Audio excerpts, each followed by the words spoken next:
根据流行病研究，针对超过40岁民众进行调查，发现膀胱过动症的盛行率大约是16.6%，其中男性甲女性各占一半左右，而且会随着年纪而增加。伫亚洲盛行率大约是27.8%，伫咱台湾嘛有15.8%的人有膀胱过动症，患者常常有肌肉、贫肉，甚至有尿失禁等症状，对生活造成正大不便。针对一个40岁以上的民众去做一个调查，我们发现说，大概有16% 左右的民众是有这个膀胱过动症。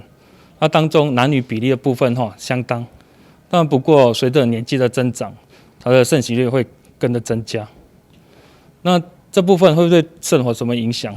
其实膀胱过动会造成一些忧郁或者是焦虑部分会上升，会造成生活品质变差。甚至针对一些比较年纪大的族群，常常跑厕所，也会造成说就是这个跌倒还有骨折几率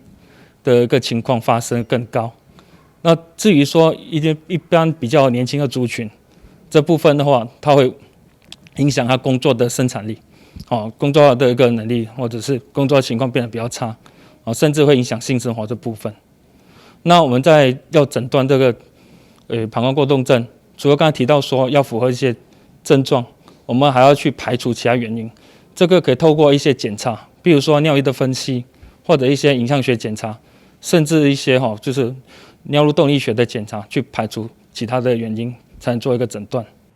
针对治疗膀胱过动症，林医师指出，有保守治疗、药物治疗以及手术治疗等方式。保守治疗的话，我们可以就是请病人调整他生活的形态，比如说减重，或者一些避免一些比较刺激性的一些饮料，还有咖啡因饮料，而减少这个频尿或者是挤尿的一个情况。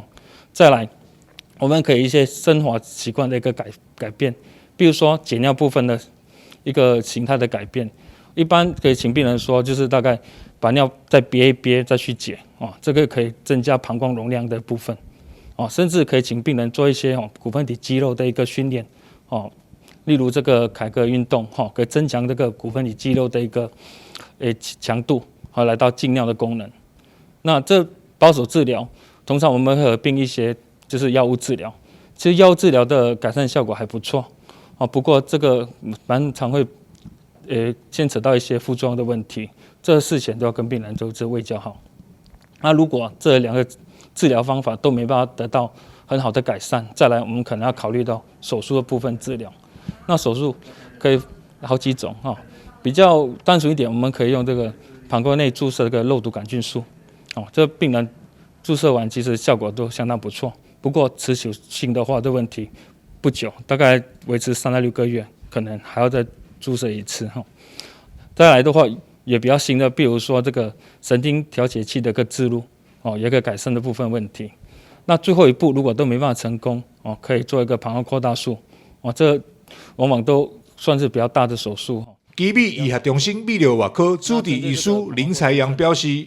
膀胱过动症不只会影响到生活品质，也会造成身体健康的伤害，要尽速接受检查诊断，达到上好的治疗效果。台南新闻张硕维采访报道。